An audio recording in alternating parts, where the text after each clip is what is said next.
विद्यार्थियों, आज हम बात करेंगे रोमन जोग्राफर्स की। इससे पहले हमने ग्रीक जोग्राफर्स के भूगोल में योगदान की बात की।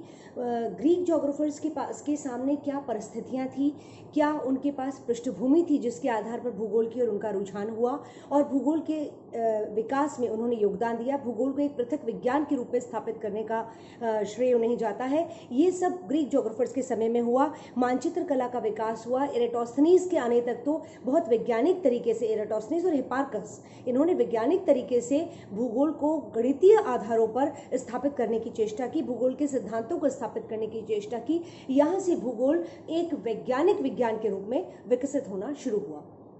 अब जैसे जैसे ग्रीक साम्राज्य का पतन हुआ और रोमन साम्राज्य का उत्थान हुआ, वैसे वैसे जो भूगोल के क्षेत्र में भूगोलवेत्ताओं की योगदान की बात है उसमें भी परिवर्तन आया, क्योंकि राजनीतिक स्थिरता, राजनीतिक जो भी स्वरूप है, राजनीतिक परिस्थितियां, ये कहीं भी किसी भी क्षेत्र के ज्ञान, विज्ञान और साहित्य, संस्कृति, इन सभी के विकास को प्रभावित करती हैं। ग्रीक साम्राज्य के पतन के साथ साथ ग्रीक जोग्राफर्स के योगदान को हम समाप्त प्राय मान सकते हैं, क्योंकि उसके बाद कहीं भी ऐसा नहीं लगा कि ग्रीक जोग्राफर्स ने बहुत योगदान भूगोल के क्षेत्र में या विज्ञान की किसी भी शाखा के क्षेत्र में दिया हो। तो दूसरा जो स्वरूप आता है, दूसरे जो ट्रेंड नजर आता है भौगोलिक चिंतन के इतिहास में, वो है रोमन जोग्राफर्स का, रोम के भूगोलवेत्ताओं का। क्योंकि अब इटली जो है वो ज्ञान का केंद्र हो गया था।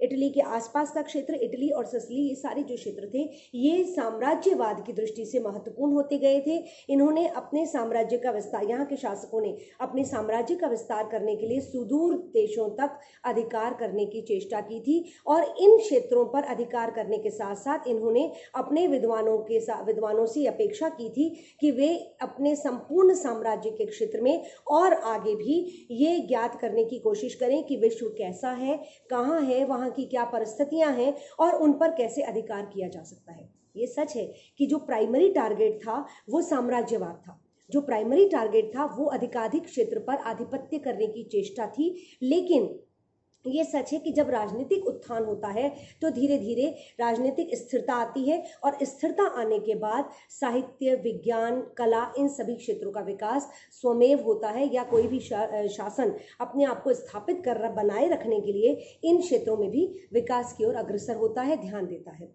यही रोमन साम्राज्य के साथ हुआ। रोमन साम्राज्य की स्थापना के बाद, या उसके कहना चाहिए उसकी स्थिरता के बाद, दो प्रमुख रोमन जोग्राफर्स हुए जिन्होंने भूगोल के क्षेत्र में योगदान दिया और जिनको भौगोलिक चिंतन में महत्वपूर्ण स्थान प्राप्त है। पहले थे स्ट्रैबो। स्ट्रैबो जो थे वे अधिकांशतः उनका जो योगदान है वो हिस्टोरिकल ज्योग्राफी में मिलता है और रीजनल ज्योग्राफी में मिलता है।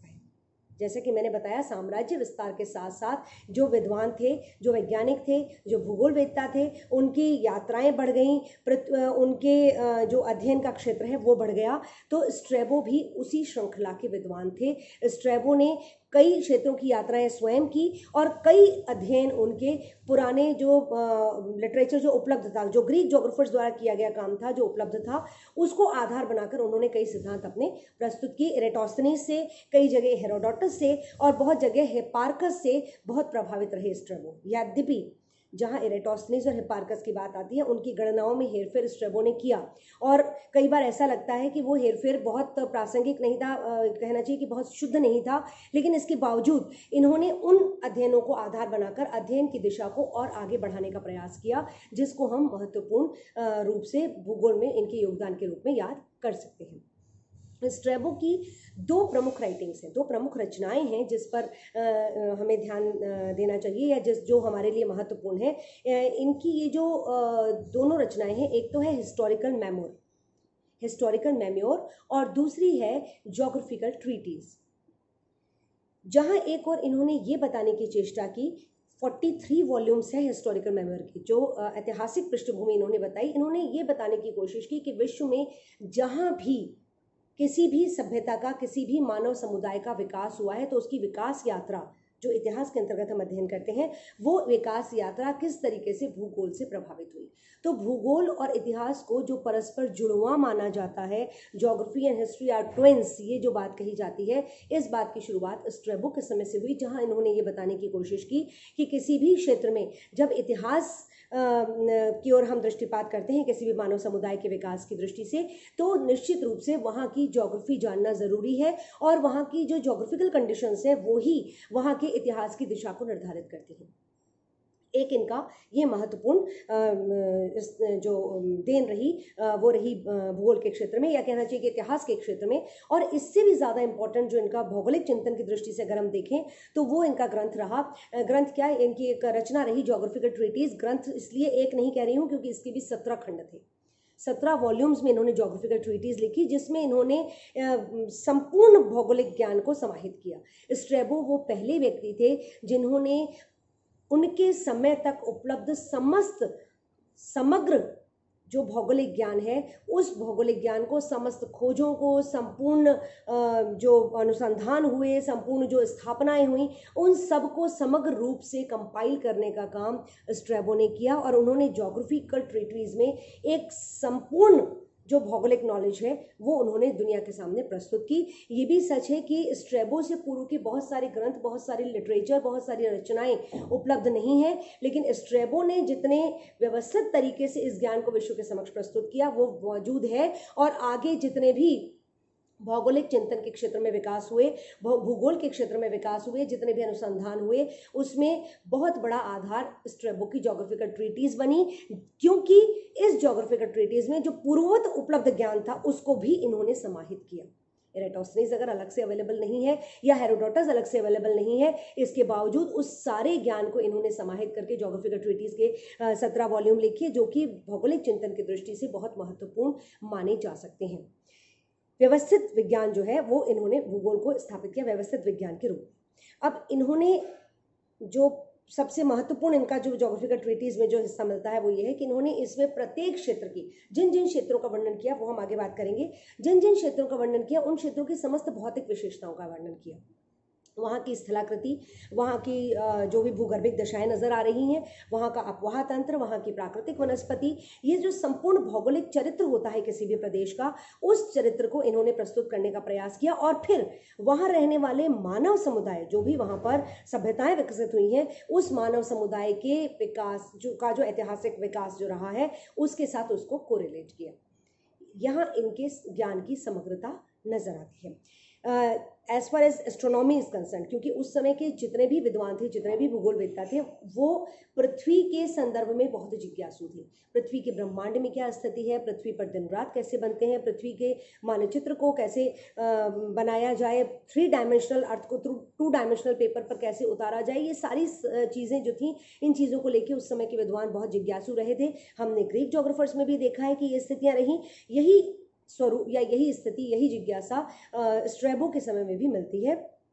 स्ट्रैबो ने ये माना कि पृथ्वी गोलाभ है, स्फेरिकल है, इसमें ये ग्रीक ज्योग्राफर से सहमत थे, और ब्रह्मांड के केंद्र में है, लेकिन स्थिर है, ब्रह्मांड के केंद्र में है। जैसा कि हिप्पार्कस, एराटोस्थेनीज भी मानते थे कि ब्रह्मांड के केंद्र में है, लेकिन पृथ्वी सूर्य के चारों तरफ चक्कर लगाती है। ये बात कोपरनिकस से पहले 17वीं शताब्दी में कोपरनिकस ने बात की थी, उससे पहले इस बात पर कभी ध्यान नहीं दिया गया। उससे पहले हमेशा यही माना जाता रहा कि पृथ्वी गोलाभ है, गोलाकार है, और पृथ्वी यूनिवर्स के केंद्र में स्थित है। सूर्य और चंद्रमा, कुछ विद्वानों ने कहा कि पृथ्वी के चारों तरफ चक्कर लगाते हैं, अधिकांश ने कहा कि वो इंडिविजुअल बॉडीज हैं, वो उनकी गतियां इंडिविजुअल हैं, उनका पृथ्वी की गति से कोई कोरिलेशन नहीं है। इस तरीके की चर्चा इन अध्ययनों में, ग्रीक ज्योग्राफर्स और उनके बाद रोमन ज्योग्राफर्स के अध्ययनों में मिलती है।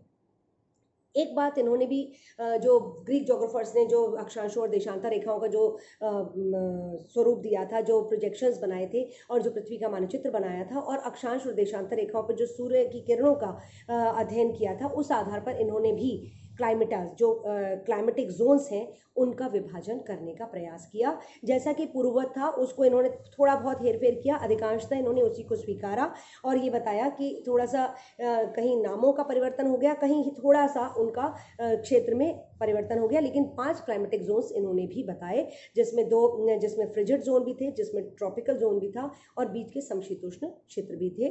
तो अक्षांशों के साथ तापमान में या जलवायु में परिवर्तन होता है, इस बात को इन्होंने भी स्वीकारा और इस बात को इन्होंने भी प्रतिपादित किया। जहाँ तक ज्ञात विश्व के विस्तार का सवाल है, इन्होंने माना कि आयरलैंड जो है वो सुदूर उत्तर का बिंदु है, उसके आगे ज्ञात विश्व जो लैंड है वो नहीं है। फिजिकल ज्योग्राफी में हम इनके योगदान को इसलिए मान सकते हैं क्योंकि स्ट्रैबो वे थे जिन्होंने समुद्र के उत्थान और पतन पर ध्यान दिया। इन्होंने ये ध्यान दिया कि समुद्र का जो तल है वो कभी भूगर्भिक इतिहास में ऊंचा भी हुआ है, कभी नीचा भी हुआ है। उसकी वजह से निमज्जन और उन्मज्जन ये प्रक्रियाएं भी पृथ्वी पर संपादित हुई हैं। तो जब ये बात करते हैं तो निश्चित रूप से हम कह सकते हैं कि इन्होंने जो प्राथमिक और द्वितीयक स्थल रूप है उन स्थल रूपों के निर्माण की ओर भी ध्यान दिया था। प्राथमिक स्थल रूप महाद्वीप और महासागरों की जो रचना हुई है उनका जो स्वरूप है उस पर भी ध्यान दिया और महासागरीय गति पर भी इनकी नज़र थी। इसके अलावा ज्वालामुखी और भूकंपों का अध्ययन भी इन्होंने किया। अध्ययन इसलिए कि उस समय जब ये जहाँ जहाँ घटनाएं हुई, इटली तो वैसे भी ये पूरा ज्वालामुखी की दृष्टि से प्रोन जोन है, बहुत महत्वपूर्ण क्षेत्र है, अग्निरेखा के पास है। तो इस क्षेत्र में भूकंपों के लिए भी ये सेंसिटिव जोन है। तो यहाँ पर भूकंप और ज्वालामुखी के अध्ययन किए जाते हैं क्योंकि वो एक्सपीरियंस किया जाता रहा, इसीलिए वो अध्ययन भी सामने आए और इन्होंने ये जानने की कोशिश की कि ज्वालामुखी और भूकंप के कारण क्या हैं और इनके प्रभाव क्या हैं। इन्होंने ये सच है कि हम प्लेट टेक्टोनिक्स की जो आज बात करते हैं वो उस समय विकसित नहीं हो पाया था या स्ट्रैबो वहां तक नहीं पहुंच पाए, लेकिन ये सच है कि भूगर्भिक हलचलों के कारण इस तरीके की घटनाएं घटित होती हैं और भूगर्भ में हलचल होती है, इस बात तक स्ट्रैबो पहुंच गए थे, जो अपने आप में इनका बहुत बड़ा योगदान भूगोल के क्षेत्र में माना जा सकता है। इसके अलावा इन्होंने, क्योंकि ये इटली को अपना कार्यक्षेत्र बनाए रखे थे और वहीं के निवासी थे और रोमन साम्राज्य जो है वो भी इस दृष्टिकोण से डेवलप हुआ था। उस समय जो एक धारणा थी वो ये थी कि रोमन्स जो है वो विश्व में सर्वश्रेष्ठ प्रजाति है, बेस्ट रेस जो है, सबसे अप्रोप्रिएट रेस जो है धरती पर निवास करने के लिए, पृथ्वी पर निवास करने के लिए, वो रोमन्स हैं। उसी बात को इन्होंने भी एडवोकेट किया, उसी बात का इन्होंने भी पक्ष लिया और इन्होंने ये बताया कि इटली के प्राकृतिक बंदरगाह है, इटली में पर्वतीय और मैदानी दोनों तरह की भूमि है। दोनों तरह की भूमि होने की वजह से दोनों तरीके की भूमि से प्राप्त जो संसाधन है वो इटली की जनसंख्या को उपलब्ध है। फिर समशीतोष्ण जलवायु है, पर्याप्त जल आपूर्ति है, पर्याप्त अपवाह तंत्र है। ये सारी जो प्राकृतिक परिस्थितियां हैं, ये सारी जो भौगोलिक परिस्थितियां हैं, वो इटली में रोमन्स को विश्व की सर्वश्रेष्ठ प्रजाति के रूप में स्थापित करती है। जब हम आगे चलकर नियतिवाद की बात करेंगे तो हम ये कह सकते हैं कि स्ट्रैबो प्रबल नियतिवादी थे। इन्होंने ये कहा कि ये जो भौगोलिक दशाएं हैं, इन्होंने इटली में रोमन साम्राज्य को स्थापित किया और रोमन्स को सर्वश्रेष्ठ प्रजाति के रूप में भी स्थापित किया। अब इनको ये सच है कि जैसे कि पहले ग्रीक ज्योग्राफर्स थे, इन्हें भी एशिया, अफ्रीका और यूरोप की ज्ञात विश्व की जानकारी थी। जितना ज्ञात उस समय था उसी को मैप बनाने की इन्होंने कोशिश की। बहुत ज़्यादा एक्सप्लोर ये नहीं कर पाए कि ज्ञात विश्व जो पहले से था उससे आगे और कितना विस्तृत विश्व है। ये भी सच है कि भारतीय उपमहाद्वीप इनके समय तक भी अज्ञात ही था, वहाँ तक ये नहीं पहुँच पाए थे। अब हम बात करते हैं कि इनका पूरा जो अध्ययन है वो इनकी ज्योग्राफिकल ट्रीटीज़ में समाहित है। इन्होंने बहुत व्यवस्थित तरीके से अपने पूरे अध्ययन को, अपने पूरे खोज को, अपने पूरे शोध अनुसंधान, अपने पूरे एक्सप्लोरेशंस को इन्होंने ज्योग्राफिकल ट्रीटीज़ में समाहित किया, जिसके 17 वॉल्यूम इन्होंने लिखे। 17 वॉल्यूम्स में से जो पहला और दूसरा वॉल्यूम है, ये 2 वॉल्यूम्स तो इंट्रोडक्शन ऑफ द सब्जेक्ट पर इन्होंने डेडिकेट किए, जहाँ इन्होंने विषय की समीक्षा की, भूगोल की समीक्षा की, भूगोल के विषय क्षेत्र की समीक्षा की, भूगोल की ऐतिहासिक पृष्ठभूमि की का विश्लेषण किया और इन्होंने साथ ही ये भी किया कि जो ज्ञात विश्व था उसका मानचित्रीकरण करने का प्रयास किया। और इस प्रयास में जो इरेटोस्थनीज ने जो मैप दिया था, वर्ल्ड मैप दिया था, उस मैप में बहुत थोड़ा सा हेर फेर करके, थोड़ा सा संशोधन करके इन्होंने उसको स्वीकृत करके और उसको स्थापित किया। तो पहले और दूसरे वॉल्यूम को तो हम इंट्रोडक्टरी वॉल्यूम मान सकते हैं, जो इनकी ज्योग्राफिकल ट्रीटीज़ के बाकी वॉल्यूम्स की तुलना में कम महत्वपूर्ण माना जाता है। फिर तीसरा वॉल्यूम इन्होंने यूरोप को डेडिकेट किया। सारे यूरोप का जो भी ज्ञात विश्व यूरोप था उसका विवरण उसमें मिलता है। हालांकि उसमें भी इन्होंने स्पेन पर सबसे ज़्यादा जोर दिया, स्पेन के सारे भौगोलिक चरित्र को इसमें उन्होंने निरूपित किया। 4th वॉल्यूम गॉल, ब्रिटेन और एल्प्स, यूरोप के इन हिस्सों का विवरण, विस्तृत विवरण 4th वॉल्यूम में मिलता है। 5th और 6th वॉल्यूम इन्होंने पूरी तरीके से इटली और सिसिली को समर्पित किए। इटली और सिसिली में पूरा ज्योग्राफिकल चरित्र जो भी है उसको इन्होंने समर्पित किया। 7वां वॉल्यूम इन्होंने जो विवरण दिए उसमें इन्होंने राइन नदी के पूर्व में और डेन्यूब नदी के उत्तर में अवस्थित जो भी प्रदेश थे उन प्रदेशों का विवरण 7th वॉल्यूम में इन्होंने प्रस्तुत किया। तो ये विवरण जो है ये बहुत विस्तृत विवरण थे जिसको इन्होंने एक एक दो दो वॉल्यूम डेडिकेट किए हैं। 8वां 9वां और 10वां वॉल्यूम्स इन्होंने ज्योग्राफी ऑफ ग्रीस और उसके जो नेबरिंग आइलैंड्स थे उन पर कॉन्सेंट्रेट किया। इन 3 वॉल्यूम में इन्होंने यूनान की, क्योंकि यूनान ज्ञात प्रदेश था और यूनान इनसे पहले बहुत विकसित प्रदेश था, रोमन साम्राज्य से पहले यूनानी साम्राज्य की भी वही स्थिति थी कि वे ये मानते थे कि विश्व में हम सर्वश्रेष्ठ प्रजाति हैं और सबसे ज़्यादा शक्तिशाली हैं। तो इन्होंने यूनान के और यूनान के आसपास के क्षेत्रों पे, जितने उसके आसपास के आइलैंड्स थे, जो द्वीप समूह थे, उन पर इन्होंने कॉन्सेंट्रेट किया और ये 3 वॉल्यूम्स में इन्होंने इन क्षेत्रों का विवरण प्रस्तुत किया। 11 से लेकर 16वें वॉल्यूम तक इन वॉल्यूम्स में इन्होंने एशिया का भौगोलिक विवरण प्रस्तुत किया। टॉरस पर्वत के द्वारा उत्तर और दक्षिण एशिया का इन्होंने सीमांकन किया, मतलब एशिया को इन्होंने 2 भागों में बांटा, जिसमें इन्होंने कहा कि पूर्व से पश्चिम टॉरस पर्वत स्थित है, इसके उत्तर में उत्तरी एशिया और दक्षिण में दक्षिण एशिया है। और फिर इन दोनों एशिया का संपूर्ण भौगोलिक चरित्र मैं बार बार कह रही हूँ, जिसका मतलब ये है कि वहाँ की स्थलाकृति, वहाँ का अफवाह तंत्र, वहाँ की प्राकृतिक वनस्पति, वहाँ की मानव सभ्यताएं, वहाँ की जीवन शैली, वहाँ का वन संसाधन, वहाँ की मिट्टी, वहाँ के प्राकृतिक संसाधन जो भी उस समय तक ज्ञात और उपलब्ध थे, इन सब का अध्ययन विवरण इन्होंने इसमें प्रस्तुत किया। 17वां वॉल्यूम इन्होंने अफ्रीका को डेडिकेट किया। अफ्रीका, एशिया और यूरोप, ये 3 क्षेत्र उस समय ज्ञात प्रदेश, ज्ञात विश्व की श्रेणी में आते थे और अफ्रीका को इन्होंने 17वां वॉल्यूम डेडिकेट किया, जिसमें भी इन्होंने, क्योंकि भूमध्य सागर से सटा हुआ जो हिस्सा था, जो मिस्र का हिस्सा था, उस मिस्र को का विवरण सबसे ज़्यादा प्रमुखता से प्रस्तुत किया। ये जो 17 वॉल्यूम है इस ज्योग्राफिकल ट्रीटीज के, इसके थ्रू इनको क्रेडिट ये जाता है कि संपूर्ण जितना भी ज्ञात विश्व था उसका व्यवस्थित ज्ञान इन्होंने अपने इन 17 वॉल्यूम्स की ज्योग्राफिकल ट्रीटीज में दिया है।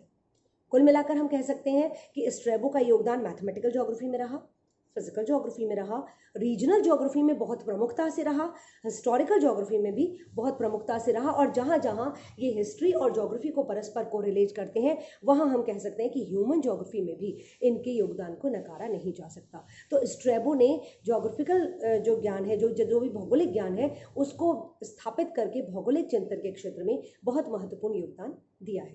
Thank you.